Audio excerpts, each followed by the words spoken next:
Iliad, Book 1. Once again, I am Dr. Eric Luttrell. This is the third in a series of video lectures about the Iliad from a literary critical perspective. I've done two lectures that precede this, one on the historical background of the Trojan War, the late Bronze Age collapse, second one on some basic considerations about narrative, the difference between narrative and story. So I'm going to refer back to those lectures every now and then. I'm going to describe a concept or a term that I've defined in more detail then. So if you see any red letter terms that seem to be important, that's probably where I introduce those terms.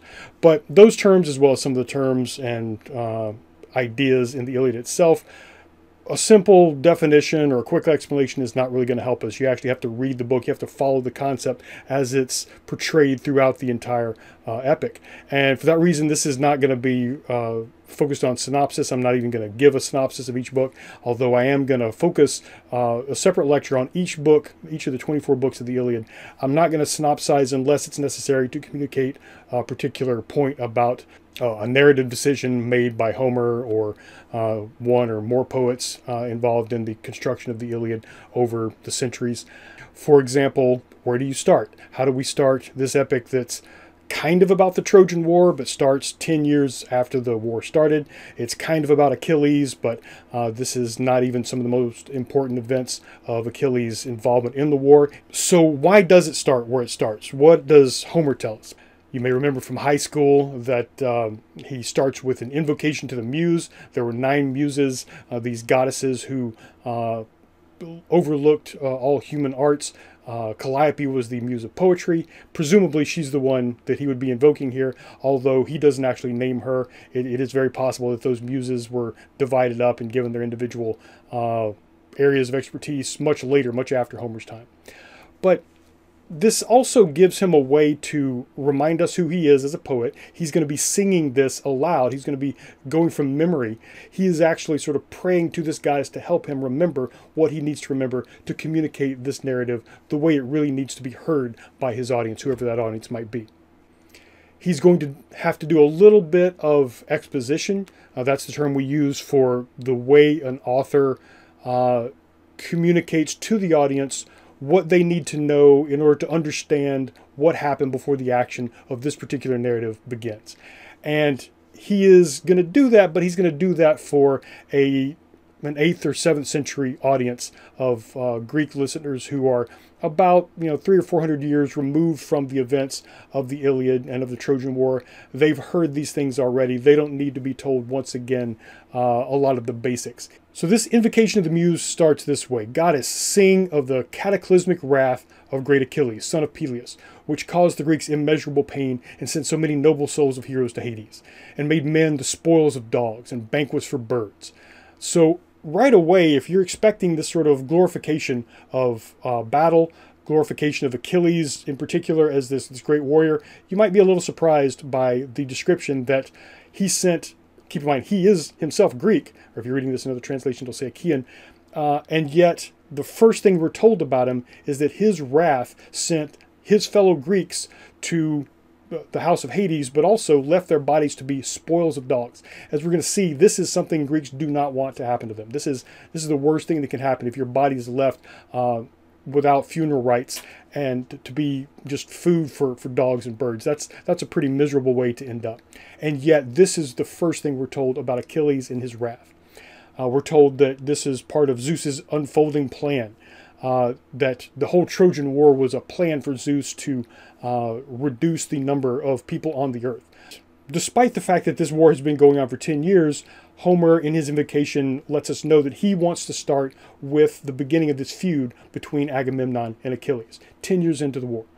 Before we get into that, though, I'm going to be using Emily Wilson's translation. It's a recent translation. It's the one I'm assigning for my class. I'm recommending that my students get. Each translator has to make decisions that might seem trivial to us, but are going to become more relevant as we really get into the nuances of some of the themes that are introduced here. If you compare Emily Wilson's translation to some of these older, more familiar ones, Richard Lattimore, Robert Fagles, Robert Fitzgerald, these are probably the ones, if you've read the Iliad before in a different translation, it's probably one of those. Carol Alexander has another recent translation where she makes slightly different decisions. But you'll first notice that Wilson's translation is the only one that uses the word Greeks. The word Greek is a relatively modern term. In Homer's days, as well as the days before him, the people of modern-day Greece did not refer to themselves as Greek. In fact, they still don't. The country is called Hellas, if you go there. The other translations use the word Achaeans. That is a much more ancient name. I discussed that in the first video where I talk about the historical background. The word Achaean is actually a Bronze Age group of people that is recorded in Hittite and Egyptian texts. Throughout the Iliad, they'll be referred to as Achaeans or Argives or Danaans. Usually Wilson will translate that as Greek. I'm going to bring those other names up every now and then because it is relevant to the historical background to the Iliad. But this is also a good translation to use if I'm talking to people who might be using other translations, because Wilson has line numbers. Most translations are going to have line numbers because this is poetry. Poets have lines. It's not just sort of everything thrown into a paragraph unless you're reading a prose translation. But in a poetic translation, I can call your attention to which exact line I'm reading by giving a line number. If I say, like, we're talking about book 1, line 10. The thing is, different translations are going to make different decisions, which means they're going to take more lines to communicate the same thing that may have been communicated in fewer lines or maybe more lines in the original Greek. So Wilson's translation does us a favor by putting her own line numbers that correspond to her book and her translation on the right, but on the left she gives us the line numbers that correspond to the Oxford Classical Text, the Monroe and Allen edition that's been around since 1920. This is the text that a lot of scholars will use when they are translating the Iliad. So if you're reading Robert Fagles, if you're reading Lattimore's translation or somebody else's, it's probably going to be close to the Greek line number. So I'm going to be using that when I refer to a specific line number. So if you're reading along with the Emily Wilson translation, it'll probably be close, but notice here we are just 10 lines in, and she's already a few lines off from the original. So you can imagine once we get 800 lines into a book, the line numbers are going to be pretty far apart. So I'm going to stick with the line numbers that correspond to the original Greek. It's also very helpful if, like me, you've discovered the Perseus Project, Tufts University's resource for looking at the original Greek text in a lot of literature, not just the Iliad. You can access that here at skype.perseus.org, where you can read an English translation and then switch over to the Greek and see, okay, what exactly does this Greek word mean? And realize some of the nuance that might be left out of an English translation. But if we go back to this comparison of different translations, you'll see another difference besides, how do I translate Achaean? Do I call it Greek? There's that first word, which is the first word in the Greek, not the first word in Wilson's translation. But you'll see Caroline Alexander, Robert Fitzgerald, and Robert Fagles all start with the word either wrath or anger or rage. And that comes at the end of the first line in Wilson's translation. But there's this word that they're translating slightly differently. We could use the word anger and wrath and rage kind of to mean the same thing. But it's going to be an important distinction for us, especially in this text. Notice that the subject of this first sentence is not Achilles. In the Invocation of the Muse, Homer isn't saying, sing, goddess, about Achilles. She's saying, sing about the wrath or the anger or the whatever of Achilles. And the word that's used there is menis. It's menin because it's a direct object in the sentence, but sing about this. But the nominative would be menis, and that word you could definitely translate as anger. That would be an accurate translation. So would wrath, so would rage. But there are other Greek words for anger. Homer could have chosen like kolos or ekthos or kotos, nekos that have, similar meanings: rage, hate, grudge, resentment, a feud, antagonism, or pain, metaphorically used to be like, here's this I've been wounded by this person, I'm carrying that pain around with me. But Homer doesn't use that. He uses menis. And in her note, Wilson explains why she chose the translation cataclysmic wrath. We use the word wrath in English usually when we're talking about like the wrath of God. And that's the same way that the Greeks use the word menis. This is a term that can be used for a human's anger, but is only used for Achilles, at least in the Iliad. Every other time this word menis is used, it's to describe the anger of a god. So there's something about it that is superhuman. And I could stand here and explain it all sorts of different ways, but really the only way to understand what menis is to watch it throughout the Iliad, because like so many of these things, a definition is not going to do. It's going to be too vague. So if we watch what it is, what it does, why Homer starts the epic with asking the muse to sing about this wrath of Achilles, not just Achilles himself, then we'll start to understand what it is that makes this thing worth focusing the whole narrative on.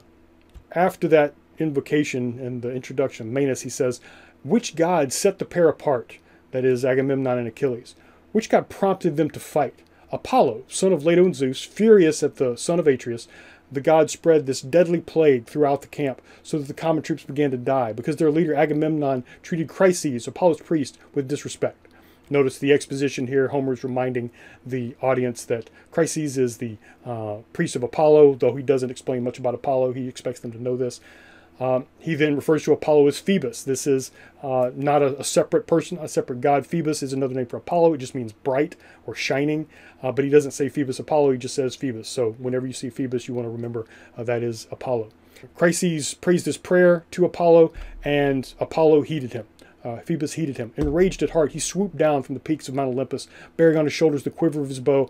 And as he moved in rage, his arrows clattered on his back. So we get this idea of this god coming down from Mount Olympus. He's got this his bow and quiver of arrows. This is Homer's calling attention to these weapons for a reason. And then he sat a distance from the ships and started shooting. His silver bow let out a dreadful howl. First he attacked the mules and the nimble dogs. Then he turned his piercing weapons on the men. And the pyres were always burning bright, piled with corpses. For 9 long days the god's darts flew through the camp. Okay, so we get that this is being described as a plague, and that plague is being sent with Apollo's arrows. That is the means of sending that plague to spread throughout the Greek camp. Now, you might be thinking, wait a second, we've been through a pandemic recently, and I know something about how diseases spread. That is not how it happens. That is not good science. That is not a very, very accurate understanding of biology. And that's true, but this is a schema. A schema, again, is I've discussed this in a previous video. It's a model for how we understand reality, how we model this really complex, complicated, in this case abstract, unseen reality. We can't see the viruses or the bacteria that we might be contracting. So we have to imagine what's happening, what does it look like, what is the cause and effect process that explains this. That is a schema. It's always going to be more simplified than the reality. You can think of it like a map. A map, even an accurate map, is always a simplified version. It leaves out a whole lot. If I had a map that contained every single road, every single tree, every single blade of grass, that would be a very, very accurate map. It would also be completely useless because it has too much information. The map simplifies. The schema does the same thing. This is even true with inaccurate maps. I can take a map that is wrong, but if it is correct enough for me and the locations that I'm going to, if it gets me to where I'm headed, it still functions. So it might not be an accurate schema. My model of the world might be inaccurate, but it is something we just use as a means to an end. I wouldn't be bringing this up if we were just here to talk about why the schemas in the Iliad are inaccurate. There's not much benefit in pointing out the inaccurate schemas in a 2,700-year-old poem. But what we have to be able to do is hold multiple schemas in mind at the same time. So we can acknowledge the schema is inaccurate, but we can still understand how internally it makes sense. It explains reality a little bit for these characters, maybe even the poet and the audience of the time. It works enough, and we have to do that. We have to take our own accurate understanding and put it over here and realize that there's another way to think about it, that I have to at least understand the internal logic, why it makes sense, why it is good enough, and how it works, in order to understand then how that is going to change the actions that the characters take. So here's another example of a schema that we can imagine when we're reading the Iliad. The typical Spartan or Corinthian helmet from the 5th century, from the Peloponnesian War. You know, it's in like the movie 300. This is a very cool looking helmet. You're going to see it in lots of depictions of the Iliad, but that is not the kind of helmet that would have been around. That is a much later construction, historically inaccurate.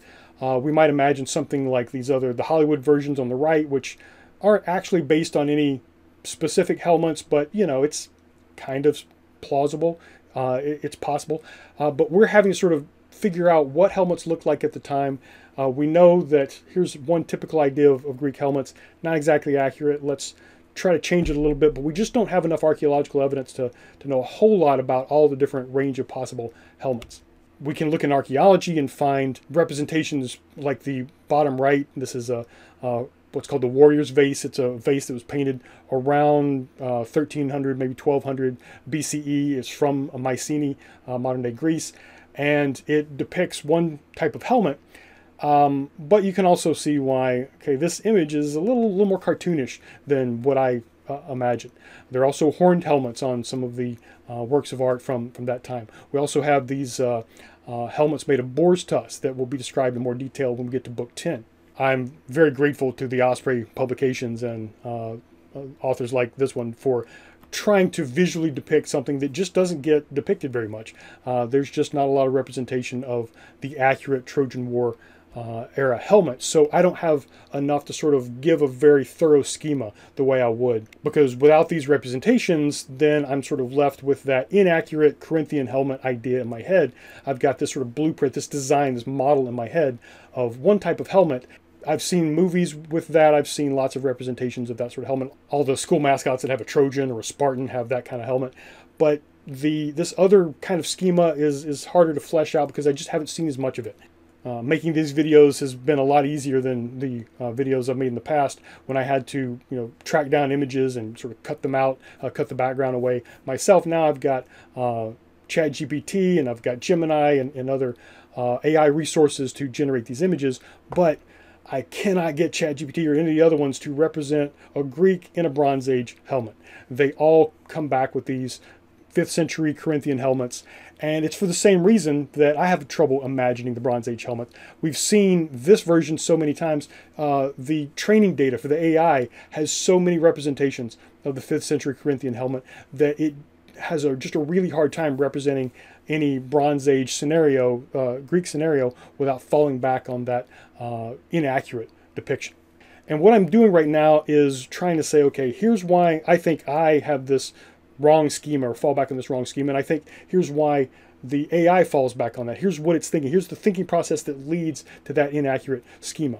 What I'm doing here is meta-representing. I'm representing a representation of another mind, or in this case, artificial intelligence. This is sometimes called theory of mind in psychology, kind of a clunky term. It's not like a scientific theory, but that's the term that gets used. But when we're trying to think about how somebody else thinks, how did they come, what is it they think, what schemas do they hold, and how did they get there? And then how might schematizing this thing that way, how might they act on that? What's that going to lead them to do next? This is a rather complicated process, but it's something we do all the time as humans.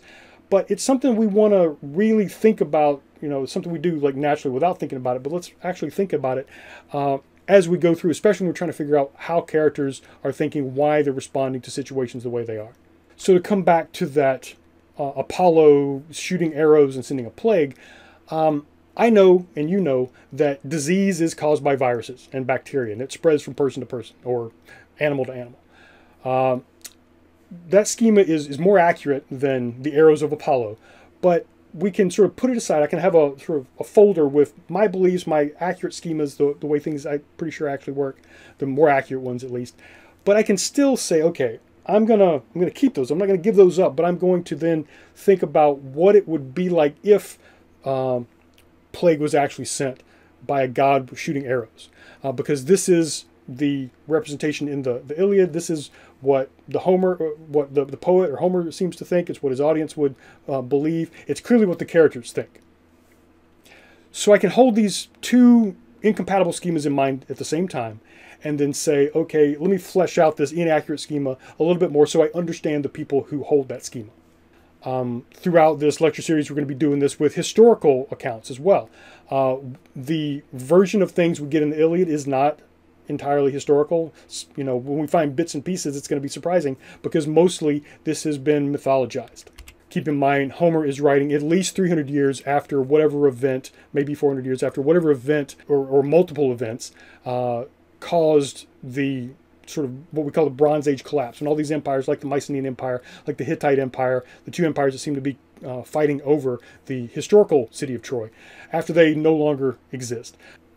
people in Homer's time, people in the Archaic period knew there were these great empires, something happened, and then for 300 years there was nothing. So, but during that 300 years, it wasn't like people didn't exist. People were telling stories, and the people who heard those stories would then retell them, and those people would retell them, and those people would retell them. By the time these various accounts get to somebody like Homer around the year 800, that's when they get put together in narratives like this one. Not just this one, but like this one. But there is going to be, on one hand, a historical explanation for something like, why did the war start? Obviously, in Homer, it's taken for granted that it's because Helen was taken by Paris from her home in Lacedaemon, that is, later going to be Sparta, from her husband Menelaus and taken to Troy. That's the start of the cause of the Trojan War in the Iliad and the rest of the epic cycle. That's very unlikely to be the cause of the historical war. It's much more likely to be two empires like Mycenae and the Hittite Empire fighting over a city, a fortification that is very strategically well placed, that is controlling access to the Hellespont, and by doing that, controlling the access for sailors between the Aegean and Mediterranean seas and the Black Sea.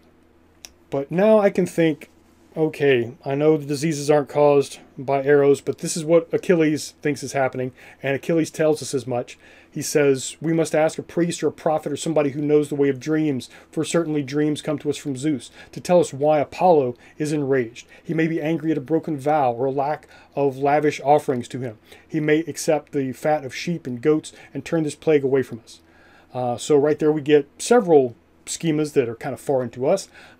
If there's a spread of disease, it must be because a god sent it. If a god sent it, what could he be thinking? What would be his intention for sending that? Well, he must be angry at us. What makes gods angry? If we don't give them sacrifices, or if we make a vow and say, I swear by Apollo I'm going to do this thing, and I don't do that thing, then Apollo's going to be mad. In Achilles' mind, this is how the world works. And so he is aware that his explanation is incomplete. He needs somebody who knows more about the gods than he does. And the person who steps up after he speaks is this prophet named Calchas. Calchas is an Achaean.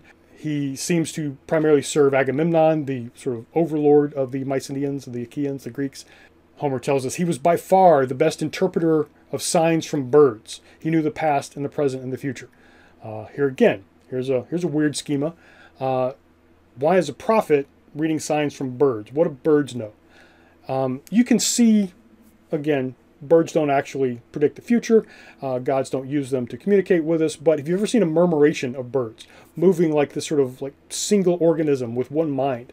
It seems pretty odd. It seems like this can't just be a bunch of tiny little bird brains coordinating together to not like smack into each other as they make these weird shapes and continue to change their shape.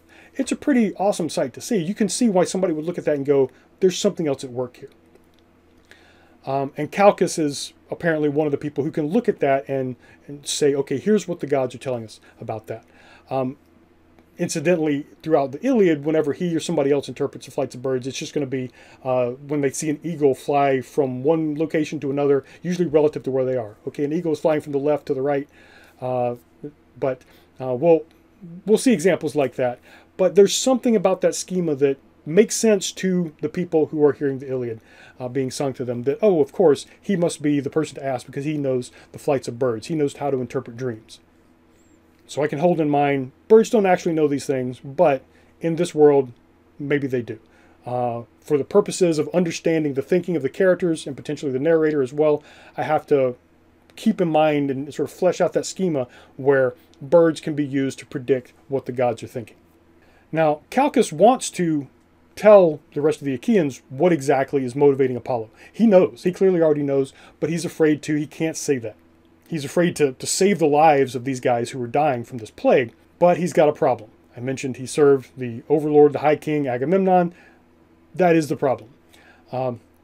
Calchas says Achilles, when Achilles is asking for somebody to interpret what's going on with this plague, Calchas responds, Achilles, favorite of Zeus, you tell me to speak about the wrath of Lord Apollo, the distant archer god, and I will do so if you swear that you will keep me safe, protect me with your actions and your words. I am afraid I may enrage a man who has great power over all the Greeks, whom everybody follows and obeys. Everybody probably knows who he's talking about here. A leader is more powerful and stronger when he is angry with a lesser man. He may consume his anger for that day, but he will keep the grudge inside his belly until at last he acts on it. So tell me if you will keep me safe. So we're going to use theory of mind on Calchas here. We see that he knows, we can tell from the way he's talking, that he knows the answer Achilles is asking for, but there's a reason for him to withhold that answer. That reason is somebody very important is going to be angered by that answer. That also tells us something about how he understands the mind of this other leader. When Achilles promises that he will defend Calchas against anybody, even Agamemnon, he specifies Agamemnon. Calchas then says, or we're told by the narrator, Calchas, the seer, then took courage and replied, "The god is not upset about a broken vow or a lack of lavish offerings to him. It is the priest whom Agamemnon scorned, whose daughter he would not give back for ransom. That is the reason that the archer gives us these troubles and will give you yet more. He will not drive away the deadly plague that now afflicts the Greeks until Agamemnon returns the bright-eyed woman to her father without a ransom or reward, and carries hecatombs, that is, cattle to slaughter, to Chryses. Then we may appease the god." So before all of this, we have the incident where this priest, Chryses, who's the priest of Apollo, comes to Agamemnon directly and says, "You've taken my daughter hostage. Please let her go. You can go attack Troy, take all the hostages there you want, but please let my daughter go." And Agamemnon scorns him, sends him away, and that's when Chryses prays to Apollo. That's when Apollo then sends the plague, and Calchas knows this. But he waited until Achilles promised to give him protection, because he knew what Agamemnon's response was going to be. And here's Agamemnon's response. "You, Calchas, you're a prophet of disaster. Your words have never done me any good. You always love foretelling pain and trouble, but you have never mentioned or fulfilled one single good thing. Now you tell the Greeks more tales about the wishes of the gods." So notice he's mad at Calchas, not because of what Calchas has caused, or not because of what Calchas has intended or done, but just because of the message that Calchas has delivered. It's as if Agamemnon doesn't think in his mind, oh, Calchas is just thinking this. He's delivering this information we actually need to know, even if it's news I don't want. He's thinking Calchas delivered the bad news, therefore Calchas is the bad news. He is somehow culpable. And that's not very intelligent. That's not using theory of mind very much at all. And we're going to get a lot of that from Agamemnon. He's not that bright. He does blame the messenger. He doesn't stop and think, what is this other person thinking? You'd wonder why you'd have a military commander that sort of commanded all the other commanders that was that dense. But that is the sort of beginning of the problem here.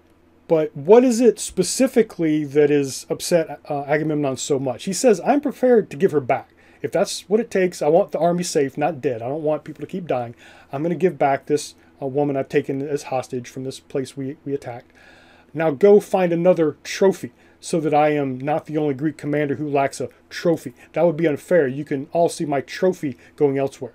Now, Emily Wilson uses this word trophy because it probably has the effect, I imagine, what you're thinking right now, which is, wait, we're talking about a human being here, and he's describing her 3 times in a row as a trophy, as just this object that is there to signify something he did.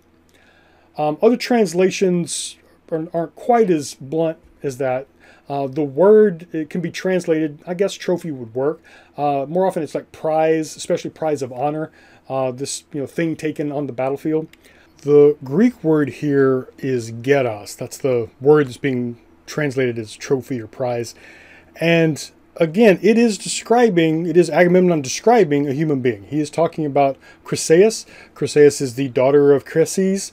Chryses is the priest of Apollo from Chryse. The other captive, Briseis, also means daughter of, in this case, Brises. Both of these women seem to only be known as the daughters of these particular men. And so not only is this confusing, it's almost like as if these women didn't have it hard enough being taken captive. They're not even given like names other than just to say like this is the daughter of this male. We're told in the Scholia, that is some notes that were included on one of the earliest written copies of the Iliad, put together in the Library of Alexandria, 1st or 2nd century BC. But one of the notes that was added there was that Briseis, the captive that's with Achilles, that's later taken by Agamemnon, her name is actually Hippodamia. But both of these women are being traded and handed out as if they were literally trophies or just prizes, just objects that to be given to the most valuable player at the the attack on the city that they lived in. When the city was taken, their husbands and brothers and fathers very often were killed, and they were then basically sent into slavery by the people who captured their city. And so we're going to once again have to do that thing where we keep in mind two completely different schema. In this case, it might be a little harder because obviously this is something we see as bad. Slavery, I hope in your mind you have a schema of slavery that is just, it's bad. The objectification of women, also bad. That is good. I want you to keep that in your file of schema that you use to understand the world. But at the same time, we have to realize that that is not what's going on in the heads of the Greeks themselves, and maybe not even Homer. But we're not going to understand the rest of the Iliad if we don't recognize that there is a sort of moral problem that's about to happen. It's not the slavery part. It's not the objectification part. It's not the disrespect shown to these women. So if we're going to understand what is going on in the minds of the characters, and we have to do that in order to understand what the characters do, why they respond the way they do, we have to sort of set aside any moral culpability Achilles or Agamemnon have for capturing these women in the first place, or treating them like just prizes to be traded around or handed out. We've got to understand geras as part of this system in which people sort of establish, warriors especially, establish who they are.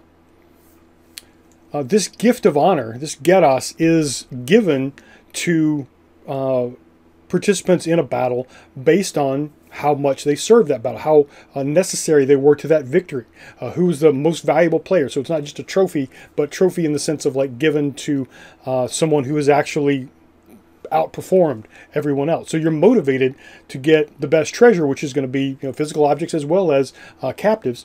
That is motivating you in the next battle to outperform the other warriors. And that is given usually for a display of kudos, which we use that word in English for a slightly different meaning. A lot of times we use the word kudos like as if it was K-U-D-O as a singular and then an S being plural. That's a misunderstanding, but we use it as if that meant just like thank you, like kudos to you, like thank you. But kudos in Greek is also much more hard to translate. It's usually translated as glory, because that's going to be confusing because geras is also translated as glory, and some of these others are too. But it's different because it's the glory, or even more like this, maybe even intimidation factor, or this sort of aura of powerfulness, of power that you pervade to the people around you. So just like, or you might even describe it as awe, like A-W-E. So if someone is in awe of what this other person just did, I've never seen anybody accomplish a feat like that. I am in awe. So whoever has the highest kudos is given the geras, the gift of honor. And as a result, that's going to cause them to be honored in the social hierarchy. So notice honor is something that all three of these terms can be used to, can all be translated into English as honor, but it's going to miss something here. Time, it's not time, it's time. Whenever you see that little inflection over the E. Time is your rank in the status. So you outrank the other warriors on the battlefield because you have more kudos. And that rank is demonstrated by the gift that the other soldiers give to you of geras. So these all can be translated as glory or honor, but they're all different things. Geras is the thing given to you. And between Agamemnon and Achilles here, I have a tripod. You're going to see these referred to a lot. You might be wondering, like, what is a tripod? And why is it gold? And why is it such a big deal? It's going to be given as a gift. Different tripods can be given as gifts. But keep in mind, this is a time when there's no sinks, there's no running water. You wanted to have the water you drank, up off the ground. And this was a very common object that would either have a bowl built onto it, or it would just be like a ring that you would set a vase in or something. But it is one treasure that you can frequently find made out of precious metals. And so when a place gets raided or something like that, then there's going to be these tripods. That's going to be handed out a lot. You can also see the great-grandfather of modern trophies. When a trophy is shaped like a cup, and even some sports, you still win a cup. It's going to be like a golden cup. That seems to be a long, distant descendant of the ancient tripod, even though it no longer has just like 3 legs. But if you imagine the tripod, or it's just an object, but also humans could be these geras, these gifts of honor that have been earned by performance on the battlefield. that are the indication of one's kudos, that is, aura of powerfulness, of accomplishment. And, you know, that could lead to your being considered, you know, better than other people. It's going to raise your teammates so that you're now, you have more status within that group. And in Greek society, this is extremely important. This is not a society like ours where we at least like to say, I don't care what other people think. Or we ask other people, what do you care what other people think? In this society, as depicted in the Iliad, what other people think is the truth. That just is what it is. If other people think something that is false, it's like it becomes true. If you're the only one that knows you did something, then you effectively didn't do it. If people think you did something bad and you didn't, it's still like that shame is on you whether you did anything to earn it or not. So modern ideas like dignity and integrity, like my self-worth is detached from what other people think, that kind of thing is not here. So you can see why it's such a problem for Achilles that Agamemnon has taken away his geras, his sign of status, of who he is, of this reward that's been given to him for his victory in battle. You can also see why Agamemnon is so angered when he has to give up his. It's like, I don't have a trophy anymore, therefore it looks like I have no status, when he's actually the overking, the one who's in charge of all the other kings. So, but in order to understand this, first we have to obviously put aside our very justifiable modern notion that the main moral problem here is that these two women have been enslaved. Acknowledge that, but in the minds of the characters, the injustice is that Agamemnon took away Achilles' prize, show of honor, geras, and therefore insulted Achilles in doing so. This author, Jonathan Shea, who I'm going to reference a lot later in later lectures about later books of the Iliad, especially when we get to like the actual combat. Jonathan Shea is a psychologist who worked a lot with Vietnam veterans who suffered from post-traumatic stress disorder. And he wrote first a book called Odysseus in America, and then later this book called Achilles in Vietnam, where he, having read the Iliad, then compared what he read, the situations he read about with these warriors in the Trojan War, and said a lot of this makes a lot more sense once you talk to men who've been in combat, who have this this trauma from their experience in combat. He makes the point, he compares it, the taking of Briseis by Agamemnon from Achilles, he compares this to taking away a Congressional Medal of Honor from a soldier and saying, well, I used to have a Medal of Honor, but now I don't have one, so now I'm going to take yours. Because I don't have a Medal of Honor anymore, I'm going to take yours away. You could see the value of a medal on a soldier's uniform is not just the value of the thing by itself, the material. It is an indication of what this person did to earn that. And when one person takes away from another, it's as if you took away the action, the valor that it signifies. So this is the provocation that sets in motion Achilles' menis, his rage. And so if we look at the language that the two men use, we can sort of see why this comparison actually fits. As hyperbolic as it might seem at first, it actually is underlying what's going on here, this emerging conflict. Achilles was the one who wanted to find out why these men were dying from this plague. He's the one that promised Calchas, okay, tell us why so we can fix the problem so the men stop dying, and I'll protect you. He's the one that says to Agamemnon, look, we'll give you another captive when we take another city, but right now all the captives have been given out. Everybody has someone given to them. The next time we have more, we'll give one to you. And that's not good enough for Agamemnon. He says, God like Achilles, however brave and skillful you may be, stop playing tricks. Do not try to rob me. So already just by saying, return Chryseis to her father, because Apollo demands it, instead it's like Achilles is stealing from Agamemnon. Just like he blames Calchas for this situation that Calchas didn't create, now he's blaming Achilles as if Achilles was trying to rob him. And so that's why he says, you will not make me do as you propose, and you will never get ahead of me. So it's not just Achilles telling Agamemnon to do what's right for everybody. It's like Agamemnon frames it as if Achilles just wants to look better than he does, than Agamemnon. You obviously want to keep your trophy and leave me sitting here with none at all. Are you commanding me to give her back fine if the Greeks provide another trophy to satisfy my heart and make it fair? But if they do not give one, I shall come and seize a trophy for myself, your trophy. And again, the word trophy here is geras. It's that, prize of honor. But as we're going to see, Agamemnon was not actually in the warfare.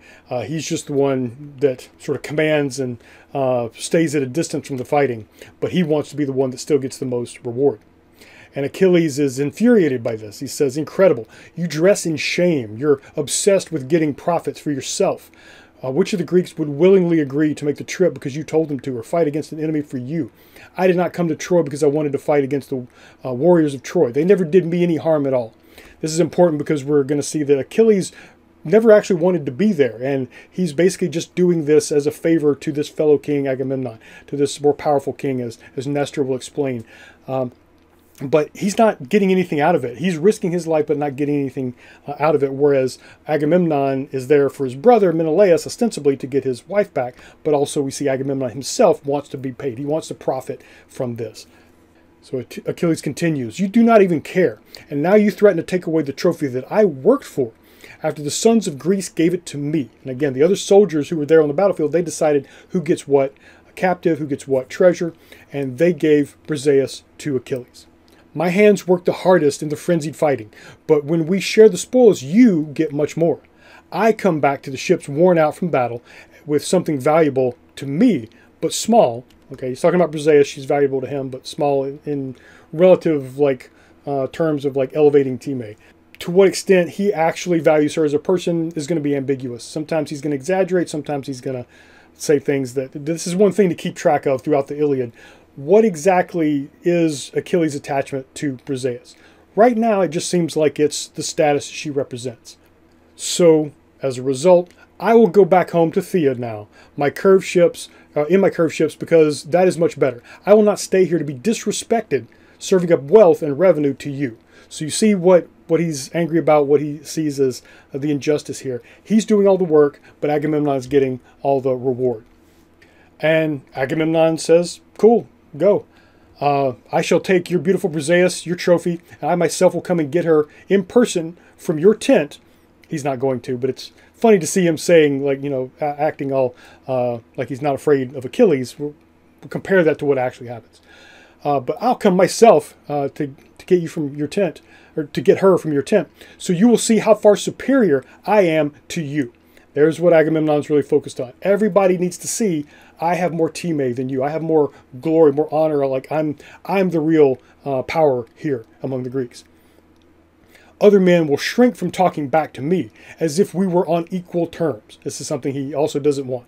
He needs to be over everybody else. He has this psychological, pathological obsession, even though he's not doing any fighting, that he will later a little bit, then he'll get wounded and turn around and come back. But he wants to be the one that gets the greatest treasure, not just for the material value, but so that he has greater status than everybody around him. Both Agamemnon and Achilles share some schemas about geras. They both understand that people will judge your time, your social status, based on the geras you can display. So your social status, your rank are going to be indicated by these visual signs, these geras, these prizes you've been given.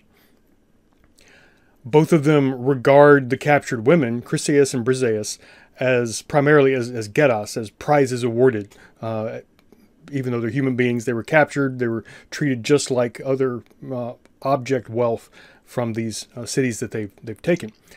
And they see them, the possession of them, displaying their own time, their social status, to other people. Now, whether or not Achilles has more feelings for Briseis, as Agamemnon kind of indicates, he has feelings for Chryseis. He says he prizes her beauty and even her intelligence as much as his own wife Clytemnestra. And later, Achilles will say that he loved Briseis, but in both of these cases, they're still primarily treating these women as if they're objects, not as if they are people. But either way, they're focused on what other people think of them, how they can change other people's opinion of them by having possession of these women. But Achilles holds that geras must follow from kudos. That is, you have to, through your actions on the battlefield, you create this reputation, you create this aura, this impression you've made on others by your actions, by your power. I'm going to translate kudos as awesomeness.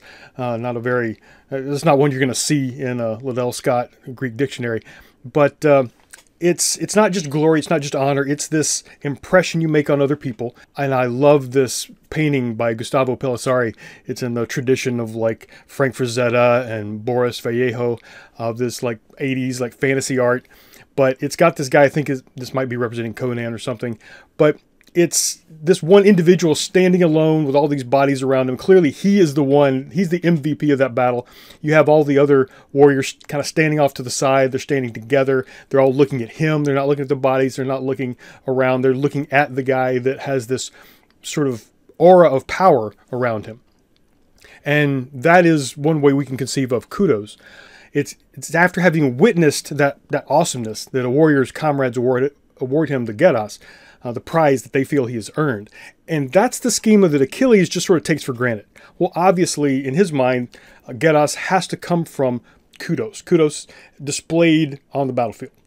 But it's pretty clear that Agamemnon does not even consider a connection between actions on the battlefield and geras. He never says anything that shows he sees geras as earned through any other action. He just sort of is entitled to it. Maybe he presumes he has kudos based on his rank or something, but he doesn't even seem to care where the kudos comes from. All he focuses on is that geras, these prizes, result in time, that is social status. He has a schema that Achilles doesn't even seem to think much about. He sees time, that social status, as a zero-sum game. If he has to give up his geras, his prize, then he loses status in the eyes of others. You might think, well, what difference does it make if these people know who you are? What difference does it make what stuff you have? But for him, clearly, that's really all that matters. It's as if no one could know or remember that the prizes stand for something else, something more intangible. That they stand for the kudos, for the respect that others had for you in that moment you earned it. Even worse, the zero-sum game, if he loses status, he assumes that Achilles is going to then gain status. He's like going to get that status away from him, get that teammate away from him. So not only does Agamemnon think he's going to lose teammate, but he thinks that teammate is going to somehow pass to Achilles because Achilles still has a captive that's been given to him as geras. And that's why he is obsessed with not only like acquiring more spoils of war just for possessions for the sake of having it, but primarily because he needs that elevated social status. He needs something to show everybody that he's better than everybody else. And it's why at the same time he belittles everyone else. He ridicules, he wants to remind everybody else, you're not equal with me, you are my inferior. That's why he says, you know, I will show how far superior I am to you, even saying this to Achilles. And other men will shrink back from talking to me, talking back to me as if we were on equal terms. So it's not just Achilles, it is everybody. He wants everybody to know that they're all less than him. It's at that point that Achilles reaches for his sword. He's about to say, fine, okay, you want to come to my tent yourself? You want to face me? You know where that's going to go. Achilles knows that he could easily kill Agamemnon. I think Agamemnon probably knows that too. But Athena also knows that. This is where we get an interesting scene where Athena appears, but only Achilles can see her, and he recognizes it's her. And notice he kind of talks to her in this very frank sort of way, like, oh, you know, what are you doing here? Then she warns him. She says, okay, I'm here on behalf of Hera. She loves both of you. She doesn't want the two of you to fight. Notice Athena is really partial to Achilles. We know from the Odyssey she likes Odysseus. She doesn't seem to really support Agamemnon all that much, but she at least wants to keep the Greeks winning. So she tells him, you know, this is not the best way to do it. You will be better off in the end. Trust me. You're still going to have more teammate in the end, and that's part of the long game that we'll look at in a minute. But she's aware of the long game. She was aware that this incident threatens Achilles' hope for a later outcome. But she is at least there long enough to settle him down. And so instead of reacting with violence, he then continues to explain his case against Agamemnon for everybody to see. So he's, instead of reacting violently, which everybody knows he would win in a direct, violent confrontation. But as we're going to see in a later line, battlefield valor and the capacity for violence is not the only way for men to achieve glory, to demonstrate their kudos, their sort of power. We'll have the council of the nobles described later as where men win glory. And just like on the battlefield, the way you make an argument is also considered a place to show your kudos, to win fame and demonstrate your power. And that's what Achilles does. He puts the sword back in the sheath. He didn't completely unsheath it, but he pulled it out just a little bit, but then he put it back in. He goes back to making his case, his argument against Agamemnon. And at that point, he's holding this, I guess the best term for it is scepter, this staff. And this, you'll see this in a lot of ancient archaeological finds. A king is buried with this scepter, the staff, this thing that's like just a ritualized club, and that's probably what it evolved from. Back before swords and spears, people had clubs, and it was a symbol of power. But it also, clearly in the Iliad, it's passed around. Whoever's speaking in the council is holding the staff.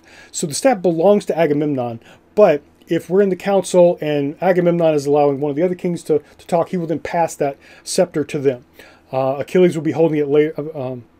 Odysseus will be holding it later in Book 2 when he's talking to the group. But Achilles is holding it at this point, and he looks at it and he makes a comparison. He realizes this sort of symbolic value of this scepter. He says, as his response to Agamemnon, "I swear to you a mighty oath, by this staff here, which will not grow more leaves or branches. It was cut upon the mountain and left its stump behind it. It will never sprout with fresh shoots." Because the bronze, that is the bronze axe, the metal axe that was used to cut it down, the bronze has stripped its leaves and its bark. And now the sons of Greece pick up the staff, sons plural, so he's not the only one that gets to pick it up and use it to talk. But the sons of Greece pick up this staff and hold it in their hands when they are passing judgments to protect the customs and the laws that come from Zeus. Okay, so this scepter serves a purpose, but it is no longer going to grow. It's not, it was cut down from this place where it was a tree or part of a tree, and it's never going to be alive again. It has significance, but it's basically dead. It looks very nice. It is the sort of object that everybody looks at and maybe appreciates because it's this treasure and it has this symbolic value among this group, and it gives them this power. It's this object of power, but it is dead. We see a very clear, it's hard to tell if this is a simile or a metaphor because he doesn't go so far to say this staff is just like the sons of Greece who now use it, but we too, we soldiers who are going to die here, and Achilles already knows he's going to die in the Trojan War, as we'll see in a minute, but we are going to be something great. We're going to be something admired. We're going to have this time, this honor. We're even going to be remembered, but we are not going to be able to go back and live the lives that we would have. Because we came with your army, he's telling Agamemnon, this is all we're ever going to be. So it had better be good. We are never going to, grow old. We're never going to have, lots of kids and grandkids. Achilles actually has a kid, but he's never going to have the sort of long, normal life. And these other soldiers who are going to die at Troy, they're also, they have that in common with the wood that is now forming the staff. And so this is a literary symbol. Now, it's funny that it's coming from a character. It's not just the narrator focusing on the symbol. I'm going to use the term literary symbol here, although a lot of times it's usually just symbol, but we use the word symbol for so many different things. But a literary symbol is this physical object or this concrete object, or maybe it's a person or a specific event or action, but it's literally there. It's there, part of the scene, part of the action, but it's also symbolizing something more abstract. It corresponds. T.S. Eliot's term for this kind of thing was an objective correlative. That is an object that correlates, that goes with this emotion or this more abstract thing. And this sort of comparison is something we want to keep an eye on. Remember the two terms simile and metaphor you probably heard in high school. A simile is a comparison that between two different things that uses like or as. That's what it makes it explicit. This thing is different than this thing, but it's like this thing. But a metaphor is also a comparison, but sometimes it blurs the line. It might not even realize that there is a comparison. We can think of things metaphorically if, I think of a plague as if it was shot by the arrows of Apollo. That kind of makes sense. I mean, poison arrows infect people with the sickness, and plagues infect people with the sickness. You could even put, I'm sure, a plague on an arrow. If you had unsanitary matter on the tip of an arrow, that could actually directly infect somebody, who then might cough that plague onto somebody around them. But a metaphor is a comparison of two different things that it's not always clear that the person making the comparison realizes that things are different in the first place. But either way, we're seeing, okay, these are schemas that are being compared, that are being sort of held next to each other. And the schema of this piece of wood that is now this regal, very important scepter that looks very rich and covered in gold and is very significant to this group of people is also dead. Likewise, the soldiers who are there at the Trojan War, who they're at Troy winning this glory for themselves, they are actually, they are mostly not going to be going home. They're not going to get to live the rest of their lives. So we get how important this time is, the geras, the signs of glory, contributing to this, kind of like the gold wrapped around that stick. It's just a sort of sign of the importance that is all they're ever going to have. And so he continues with this oath. Because of this, by this I swear to you a mighty oath, the Greeks will all be longing for Achilles one day, and you will have no power to help, and you will grieve, and many men will die at Hector's murderous hands. Hector, the greatest warrior of the Trojans, who's going to be fighting the Greeks and killing a lot of Greeks because Achilles went home. Then you will tear your heart inside you, and in a bitter rage because you failed to pay the best Greek fighter proper respect. So this is what it's about. It's about respect, and without that respect, it's not just about Briseis, it's not about geras in general, but it's about the respect that's attached to it. And without that, he's going to go home. So again, we understand that slavery's bad, objectifying women's bad, treating these women as if they're just trophies is bad. But that's not something Achilles is thinking of. That's not something that even Homer and his audience might be thinking of. What they're focused on is this disrespect. And at this point, Achilles being disrespected and then just leaving the battle makes sense. Probably morally justifiable in that place and time, in that social ethos. We wouldn't call Achilles a deserter at this point because there's just nothing in it for him. He doesn't actually care about harming the Trojans. The Trojans have never harmed him. He's just there for Agamemnon. Agamemnon doesn't respect him, therefore fine, I'm going home. At this point, Achilles is probably still in the right in that social ethos, the social schema that they're using. And just to make that point, we have Nestor, the oldest of the kings of the Achaeans, step in to give them advice, and he tries to, again, make peace between the two. He tries to say, basically, Achilles, respect the higher king. He rules over more men than you do. And because he rules over more men, he's, more powerful at large. So yeah, he might be weaker individually, but, if he doesn't have to fight you because he can just command more men than you can. But then he, tells Agamemnon, don't enrage him. He actually does have a point here. Nestor's very aware that the Greeks need Achilles. He is the greatest warrior, and his soldiers, the Myrmidons, are the greatest of the common soldiers of all the different armies. But before he does that, the way he tries to let both Agamemnon and Achilles know that they need to listen to him, to Nestor, is he announces his teammate. He tells a story that reminds people of his social status and what it is built on. So he says this: now both of you listen to my advice. Both of you are much younger than I am, so I'm older, therefore that's one of the reasons why I have a high status. I have spent time in days gone by with men who were superior to both of you. He doesn't say why yet, but he's letting them know, Agamemnon, if you don't think anybody's superior to you, I remember, back in the past, men like Theseus, who he's going to name drop here in a second. So at least Agamemnon can't say, yes, and I'm even better than the guys in the old days. He's not in direct competition with them. In the days gone by, I knew these men who were superior to both of you, and those great men did not look down on me. So nobody talked down, even though he recognizes they were better than him. They didn't talk down. They didn't try to say, you're beneath us and we're above you. I never saw their like. I never saw anybody like them, and I don't see anybody like them now.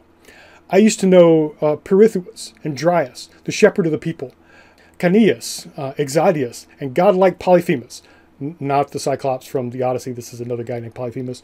And most importantly here for us, Theseus. That is Theseus, the guy who killed the Minotaur in the labyrinth and that sort of thing. So these were the heroes of the past age that Agamemnon and Achilles only heard stories about because they weren't born yet. Nestor was born. Not only was he born, but he actually knew them. And he's reminding everybody who's heard the stories about these guys, these heroes, that, yeah, they had the highest team A, and they listened to me. They saw me as their equal. That's why I have team A, and because I have team A, that's why you need to listen to me now. No man on earth today could fight with them, but they paid heed to my advice, and they listened and did as I advised. So you should also. So notice he's not appealing to his own, past accomplishments. He's appealing to what other people thought of him. The thing that makes people listen to you is your teammate. And he's demonstrating his teammate by the fact that these guys that everybody agrees had great teammate, they listen to him.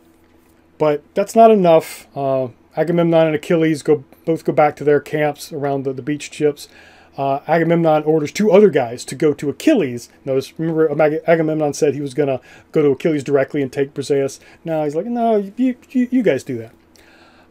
He tells them, go to Achilles' tent, take the hand of the fine, fresh-faced Briseis, bring her here, and if he will not give her up, I'll go there myself with more men. So yeah, okay, if he won't give her up to you, then I'll go there myself with more men. So he's at no point does he think that he individually is going to be able to even face up to Achilles solo, by himself. And that would be worse for him. With these aggressive words, he ordered them. Unwillingly, they went along the beach beside the barren sea and reached the place that the Myrmidons were camped. The Myrmidons are these like elite warriors from Thea that are Achilles' elite guard. And that's where they were camped. They found Achilles by the black ship. All the ships are going to be described as black ships because the pitch, you had to paint on the outside of the wood to keep it from leaking. So this is why the ships are always black ships. But they're beached. Everybody has their tents built by their own ships, and this is where they find Achilles.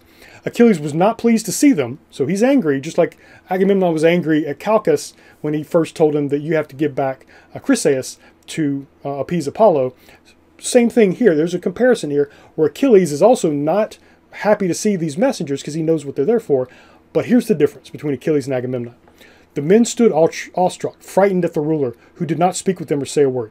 They're afraid. They know this guy can kill them both, and they just know, like, just whatever anger he has, he's going to take it out on us because that's what Agamemnon does.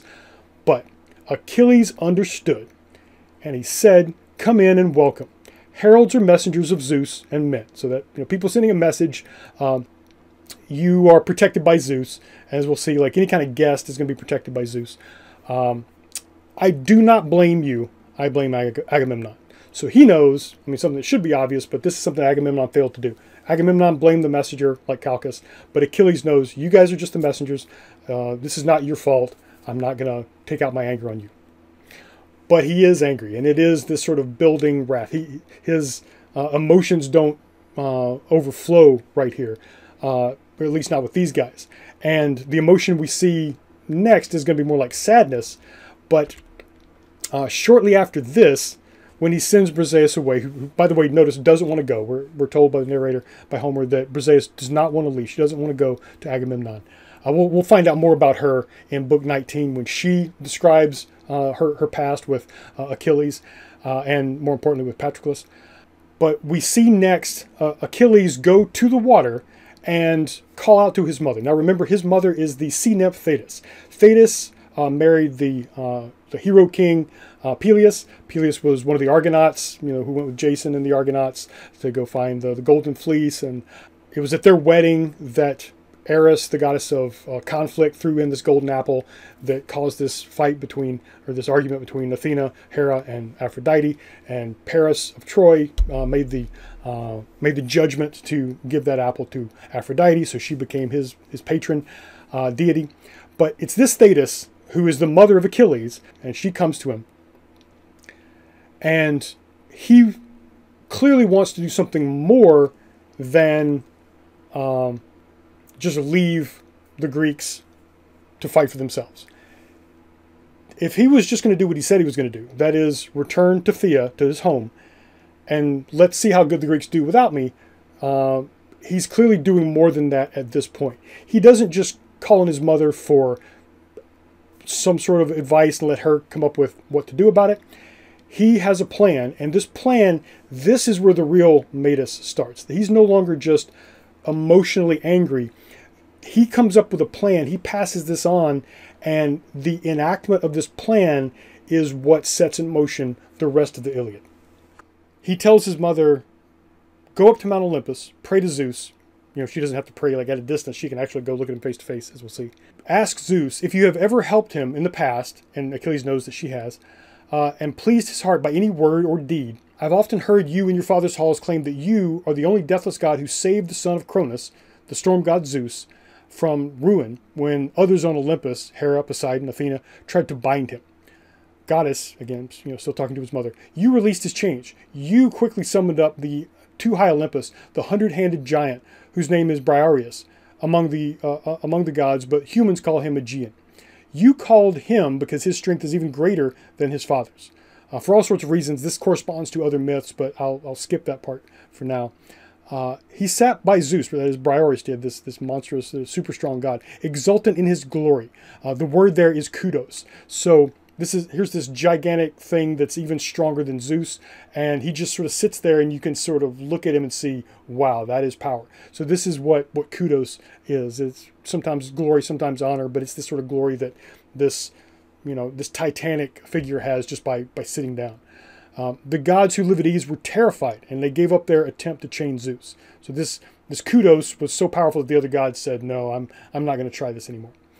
You must remind Zeus about all this. Go sit beside him, touch his knees, ask him to help the Trojans, and to trap the Greeks between the ships and the salty sea to die. Again, here's where he's gone a bit further.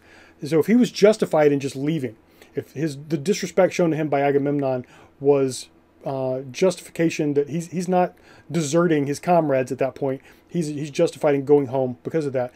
But here's where he goes a step beyond that. He's no longer saying, let the Greeks see how they do without me. He's now saying, make sure the Greeks die without me. Don't just let my lack of presence hurt them. You add this extra agency, make this happen. Let the Trojans trap the Greeks between the ships and the sea.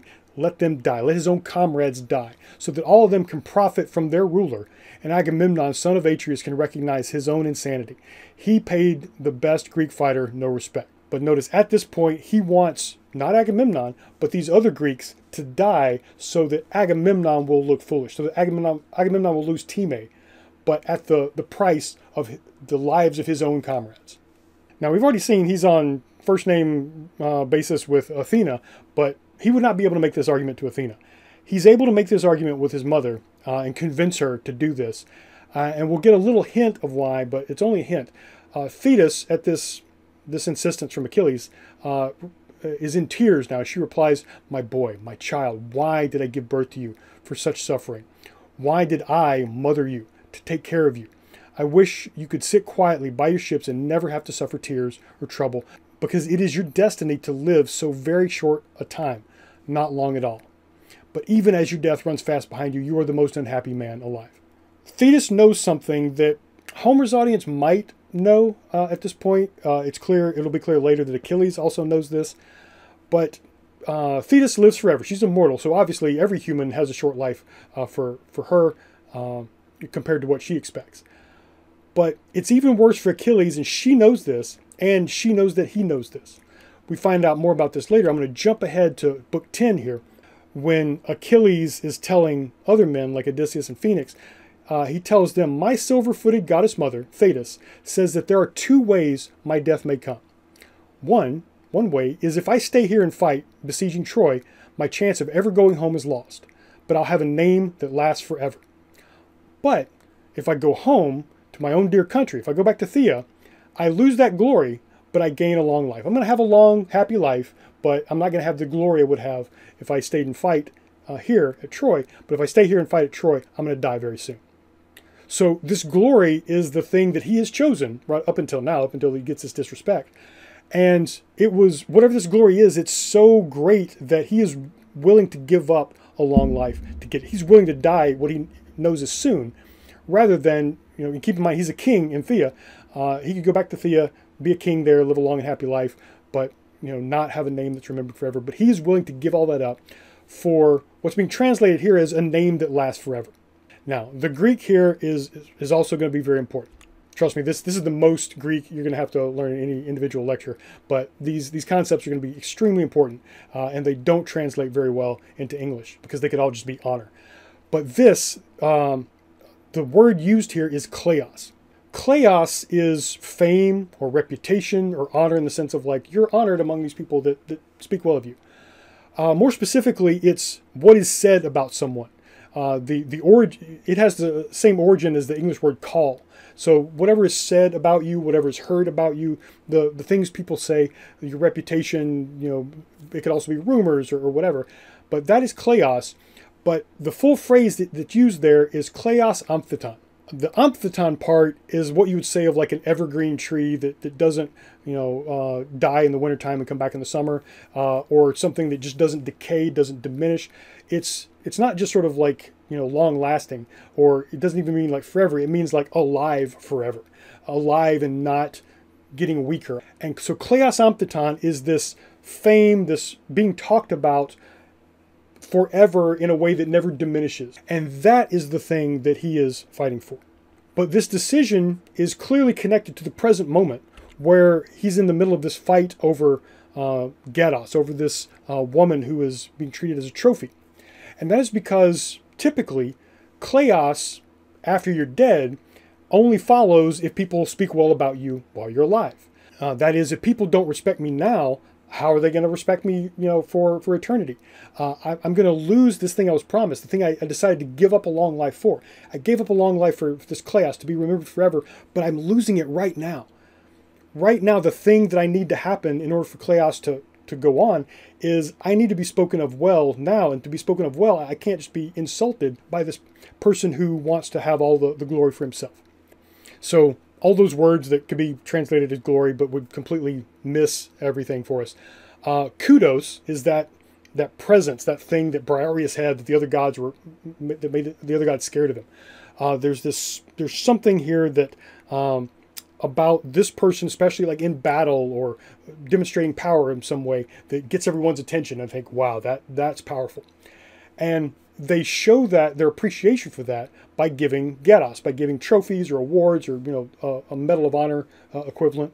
And if you didn't see that kudos, if you didn't see them in the battle, you would know from the geras that they've been given what their time was. That is, what their status among other people. If a Greek wasn't at a battle that Achilles fought at, but they saw that all the geras, all the reward he came back with, they would realize, oh, his troops and all the other troops that were there, they must recognize that he is a very important person. He has very high status. I didn't see what it's based on, but because he's been awarded all this stuff, it must mean something. And after you're gone, if you're remembered, if all this stuff that, all this glory that you won among your peers and among your larger community in lifetime, in your life goes on, then it's the kleos that can become aphthiton, that is unperishing. The Greek scholar who really specializes in the Iliad and probably the best and most accomplished living scholar of the Iliad alive today is Gregory Nagy, that is Nagy. He has written a lot about this idea of kleos aphthiton in the Iliad, in other Greek poetry. I highly recommend his book, The Ancient Greek Hero in 24 Hours. It's very easy to read for the average person, but he really gets into a lot of these concepts, you know, from the Greek and how they don't really translate in English, but there's something that's really interesting that really sort of like makes you think in a different way.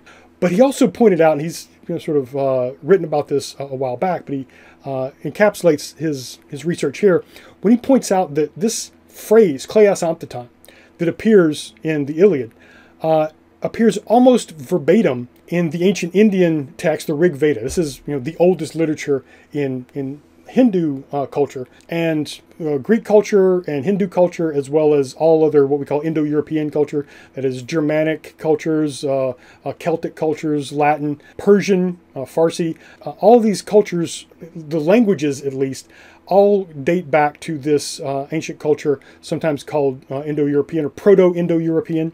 That is this culture that lived either on the northern banks of the Black Sea or between the Black Sea and the Caspian Sea, the Caucasus Mountains. Their language, as they spread across the world from Ireland to India, a lot of words can be traced as they, you know, evolve over time. They can be traced back to these earlier language.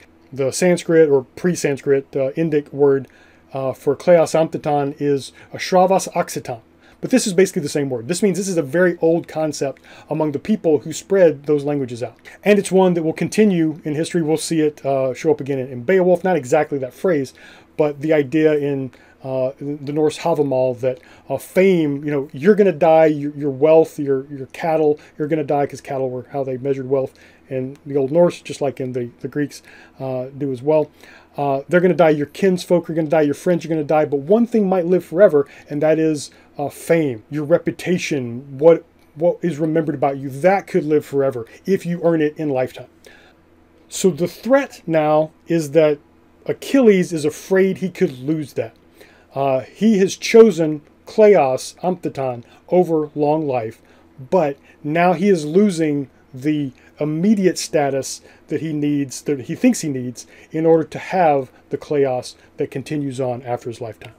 And because she sympathizes with her son, she sees his distress, she wants him to at least have this fame if he's not going to have a long life. She goes to Zeus. She does exactly what Achilles planned. She grabs a knee and then grabs him by the beard. This is this pose that we see in this painting from 1811, but it's described very specifically in the Iliad. And it's a way that somebody would beg someone of high status for something. And we're going to see this happen sometimes on the battlefield when one soldier is defeated by another and he's begging for his life. He'll place his hands on the victor's knees.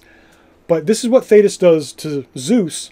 And Zeus thinks about it, and he nods his head, and he makes a big deal about, once I've nodded my head, that it is fated, or something like that. As we're going to see, maybe not. It's Zeus wants to appear to everyone to be this unstoppable force, but we're going to see there's a lot of crafting, a lot of planning, a lot of strategy involved for him to fit this new plan into his larger plan that itself is always potentially going to come apart. We're going to see fate and the gods' role in either shaping fate or managing fate is going to be very ambiguous, but here's our first clue of that.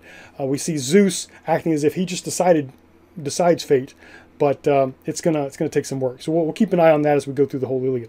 But for now, he decides, yes, I will help Thetis, and to help Thetis, I'm going to have to help Achilles. To help Achilles, I have to hurt the Greeks. But temporarily, because he still has in his plan that he wants Troy to fall. But before that happens, he wants to give he has to give the Trojans some victories over the Greeks. Now, you may notice, definitely notice that when Zeus has made this agreement with Thetis, he then goes back to Olympus, and Hera, his wife, immediately recognizes something's up. You made a deal with Thetis, didn't you? You're going to try to help her son, because Hera knows what's happened. She knows Thetis went to Zeus for something. She knows what happened between Agamemnon and Achilles. Because remember, Athena came down to intervene to stop Achilles from killing Agamemnon because Hera wanted her, because Hera cared about both Agamemnon and Achilles. So Hera knows what's going on. She knows Thetis just asked Zeus for something. Now she figures out really quickly. She's very good at theory of mind. She knows that Zeus, everything he's planning to do. And he hates that. Just like Agamemnon hates the fact that things aren't going his way. Zeus is very angry, but she's got him. But notice he threatens her. He threatens to physically harm her because he sort of lost this mental game. He can't keep a secret from her anymore, and he sort of retaliates by threatening force. You'll see a lot of times, just like when Achilles kind of lost the argument or was losing the debate, he reached for his sword. Athena stopped him. He went back to debating. But Zeus, is sort of not as clever as he would like everybody to think he is. Hera immediately suspects him, and the threat to result to force is sort of like, it sort of means in these situations, the guys have lost the game they were playing. This was a mental game, a cognitive game, a strategy game, and when they lose, they result, or at least threaten to result to force. This is going to be a tell for Zeus throughout the Iliad. He's not the omnipotent sort of God that monotheistic cultures assume in their idea of God. We're going to see a lot of times humans especially talk about how omnipotent Zeus is and omniscient. But we're going to see Zeus himself, he's got his limits. And when he reaches his limits, he throws a tantrum and he threatens violence. So Homer's never going to come out and say, like, Zeus is a terrible god, or he's stupid, or he's childish, or whatever. But we're going to see this sort of weakness even in the gods. The gods have really complicated characters. We have to use theory of mind on them as well. They are not forces of nature. They are basically humans that can do a lot of stuff. But it's at this point that the menis of Achilles, the anger, is no longer in Achilles. This menis is leaving. The thing that we are following in the Iliad is not Achilles himself. He's about to disappear until book 9. He's going to be out of the action. He's going to be out of, he might be described or referenced vaguely by some of the other Greeks, or maybe even the Trojans, but he's not going to be described as being present in the action until book 9. And yet his menis is still going to be the focus of the epic. That is because his menis has left him, and so this is not anger in the terms of like an emotion that you can see on his face or something like that. It's something that he has set in motion, but now he has sent it through his mother Thetis to Zeus, and then from Zeus it's going to go into the battlefield. It's going to cause the Trojans to start winning and the Greeks to start losing. It's going to result in a lot of Greeks dying, as Homer in the Invocation of the Muse at the very beginning said. They're, the comrades of Achilles are going to end up being food for dogs and birds. That is the menis of Achilles, but it's not actually Achilles. He's no longer there. He's not physically acting on his emotion. He has set it in motion. Now he's going to step away. He's going to go back to his ship, or go back to his tent by the ship, but the menis is still moving. The menis is still in action.